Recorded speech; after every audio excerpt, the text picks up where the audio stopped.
এটা হচ্ছে কালিজিরা নদী, নদীর নাম কালিজিরা, তাই না? কত সুন্দর। এবং কালিজিরা ধান আপনি জানেন আছে, খুবই সুস্বাদু একটি ধান, মানে কালিজিরা ধানের চাল এবং তার যে ভাত সেটা খুবই সুস্বাদু হয়। এবং এটি হচ্ছে ঝালকাঠি বরিশালের সংযোগ সেতু এটিকে বলা হয়, কালিজিরা নদীর উপর। এরশাদ সরকারের পতনের ঠিক আগের দিন তিনি এই সেতুটি উদ্বোধন করে যান। এবং আমরা ছোটোবেলায় কিন্তু এই যে ছোট নদী, যদিও এটা আপনি দেখছেন, এখানে ফেরি ছিল এবং দড়ি টানা ফেরি ছিল, অর্থাৎ মেশিনের ফেরি না, কিন্তু দড়ি দিয়ে টানতো। তো তখন এই বরিশাল ঝালকাঠি আসা যাওয়া বেশ হ্যাসেল ছিল।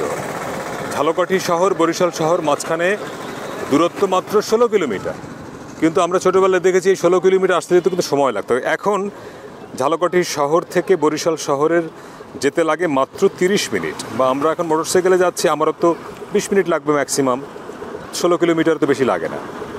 তো এই হচ্ছে কালিজিরা নদীটার সঙ্গে আপনাদের পরিচয় করে দিলাম। এর উৎপত্তি হচ্ছে সোজা দেখছেন দক্ষিণে, ওটা হচ্ছে কীর্তনখোলা নদী। এই কীর্তনখোলা নদীটা চলে গেছে পূর্ব পশ্চিমে। কীর্তনখোলার জন্ম হচ্ছে বরিশাল শহরের আগে চরমোনাই, যে জায়গাটি আপনারা জানেন, চরমোনাই পীর সাহেবের যে বাড়ি বা মাদ্রাসা, ওইখান থেকে কীর্তনখোলার শুরু। এবং কীর্তনখোলা নদীর আরেকটি নাম কিন্তু জলসিঁড়ি। আপনারা অনেকে জলসিঁড়ির নাম শুনেছেন, জীবনানন্দের কবিতায় জলসিঁড়ি নদীর নাম শুনেছেন।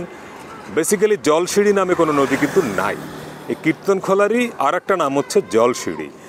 তো এই জলসিঁড়ি নদীটা আপনার এই পূর্ব পশ্চিমে যেতে যেতে যখন ঝালকাঠি অংশে সে পড়ে, তখন তার নাম হয়ে গেছে সুগন্ধা। এবং ঝালকাঠি শহরের পাশ দিয়ে বয়ে যাওয়া যে বড় নদীটি, সেটি হচ্ছে সুগন্ধা। তো সেই সুগন্ধা এবং কীর্তনখোলার মাঝখান থেকে জাস্ট এই উত্তর দক্ষিণে ঢুকে গেল যে নদীটি, অত বড় নদী না, কিন্তু আপনি যদি উত্তরবঙ্গের ছোট নদীর সঙ্গে তুলনা করেন তাহলে আবার এটা বেশ বড় নদী, কালিজিরা নদী। এবং এই নদীর উপরে নির্মিত এই যে সেতুটি হচ্ছে ঝালকাঠি শহর এবং বরিশাল শহরের সংযোগস্থল।